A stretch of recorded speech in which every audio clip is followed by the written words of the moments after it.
بسم اللہ الرحمن الرحیم۔ اکثر انسان کا دل اپنی ناممکن دعاؤں پر بڑا بے چین رہتا ہے کہ وہ یہ کیسے جان سکتا ہے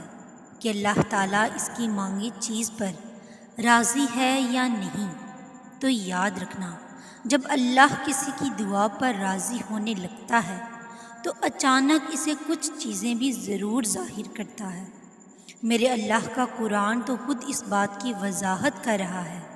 کہ وہ کن سے راضی ہوتا ہے اور کن لوگوں کی دعا کو قبول کرتا ہے۔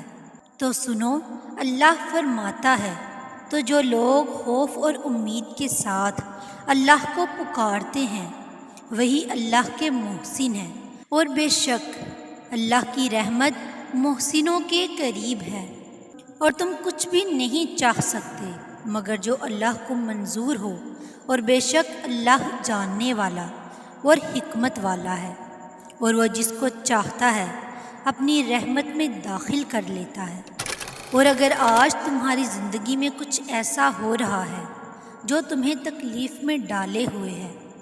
کسی پسندیدہ چیز کا نہ ملنا تمہیں بے سکون رکھتا ہے، تو سنو، میرا اللہ مسلسل تمہیں یاد دہانی کرواتا ہے کہ ایک شے جس کو تم پسند کرتے ہو تمہارے لیے پسندیدہ ہے، اور وہی تمہیں اپنے حق میں بہترین لگ رہی ہے، مگر در حقیقت تم اللہ کی مشیت اور غیب کا علم نہیں رکھتے۔ جان رکھو کہ خالق و مخلوق کا علم ہوتا ہے، اور وہی جانتا ہے کہ اس کی روح کے درد کا مرہم کیا ہے۔ یاد کرو اور وہ وقت جب سلمہ رضی اللہ تعالیٰ عنہا اپنے شوہر کی شہادت کے بعد شدید غم سے نڈھال تھی، اور بہترین ہم سفر کو کھو دینے کا دکھ انہیں بے چین کیے ہوئے رکھتا تھا، مگر اس وقت انہوں نے اپنے رب سے یہ دعا کی کہ اے اللہ، مجھے مصیبت سے نجات عطا فرما، اور میرا جو نقصان ہوا ہے اس کے بدلے بہترین نعم البدل سے نواز۔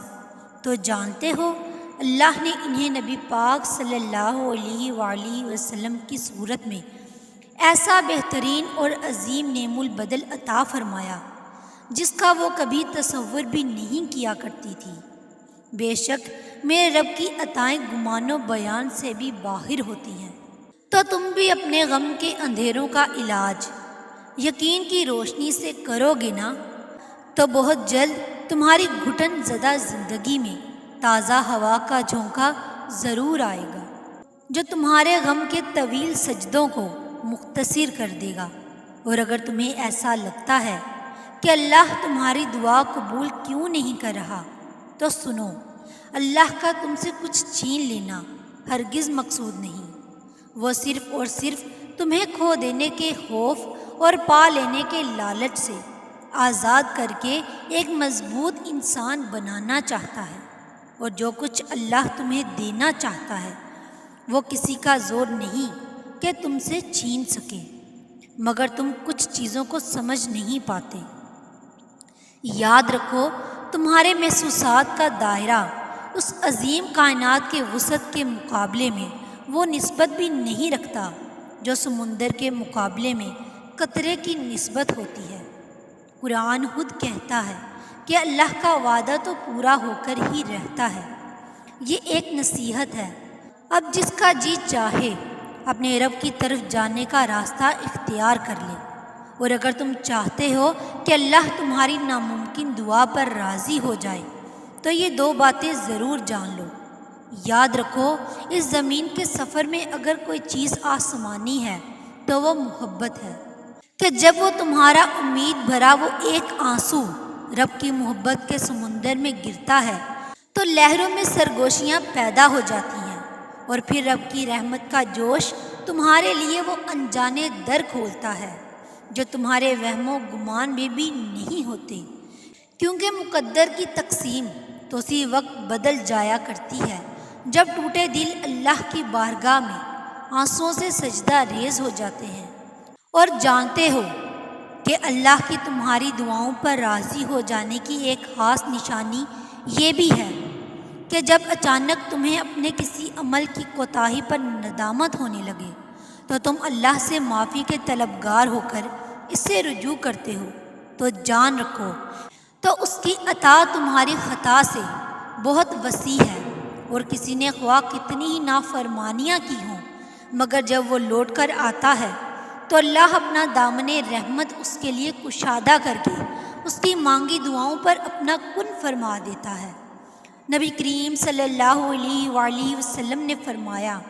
اللہ تعالیٰ اپنے بندوں کی توبہ پر اتنا خوش ہو جاتا ہے جتنا تم میں سے کوئی اپنی سواری کو جنگل میں پا لینے سے خوش ہو جاتا ہے، اور جب تمہیں اچانک یہ تبدیلی محسوس ہونے لگے کہ بڑے سے بڑا غم ہو یا کوئی تکلیف تمہارے لیے کوئی معنی نہیں رکھتی، اور درد میں بھی مسکراہٹ تمہارے لبوں کا حصہ بن کر رب کی شکر گزاری میں بدلنے لگے، تو جان لو یہی وہ وقت ہوتا ہے جب اللہ کی قدرت کے کرشمے تمہاری ناممکن دعاؤں کو ممکن بنا دیتے ہیں۔ قرآن خود کہتا ہے کہ پھر وہ تمہاری پسندیدہ چیز مقررہ وقت پر لائے گا اور تم حیران ہو جاؤ گے، مطمئن ہو جاؤ، تمہاری لا حاصل آرزوئیں اور ادھورے خواب سب حاصل ہو جائیں گے۔ ان قریب وہ اپنی رحمت سے تمہاری زندگی کو معجزوں کی وہ راہ دکھائے گا جو تمہیں خوبصورت منزل تک لے جائیں گے انشاءاللہ۔ میری دعا ہے کہ اللہ تعالیٰ تمام مومن مسلمانوں کو شاد و آباد رکھے، آمین۔